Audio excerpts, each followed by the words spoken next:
સ્થાનિક ચૂંટણીનો જંગ હવે અંતિમ અને નિર્ણાયક તબક્કામાં છે। પ્રચારના છેલ્લા દિવસોમાં રાજકીય પક્ષો દ્વારા એડી ચોટીનું જોર લગાવાઈ રહ્યું છે। લાંભા વોર્ડમાં કોંગ્રેસ ઉમેદવારો દ્વારા ભવ્ય બાઇક રેલી યોજાઈ। કોંગ્રેસ નેતા અમિત ચાવડા પણ બાઇક રેલીમાં જોડાયા।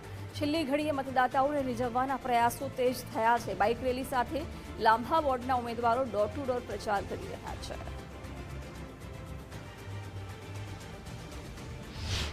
हमारा तमाम चारे उम्मीदवारों युवान मित्रों अमरा आगेवानों द्वारा जनसंपर्कना भागरूपे आ रेलीનું आयोजन કર્યું છે। खूब मोटी संख्याમાં युवानो जोड़ाया છે અને खास કરીને आखा गुजरातમાં આવતીકાલે પ્રચારનો અંતિમ દિવસ છે ત્યારે બધા જ શહેરી વિસ્તાર હોય કે ગ્રામ્ય વિસ્તાર હોય કોંગ્રેસના કાર્યકરો ઉમેદવારો લોકોની વચ્ચે સતત દિવસ રાત જનસંપર્ક કરી રહ્યા છે અને અમને 100% આ વખતે વિશ્વાસ છે કે પ્રજા જાગૃત થઈ ચૂકી છે। ભ્રષ્ટાચારથી ત્રસ્ત છે, મોંઘવારીથી ત્રસ્ત છે।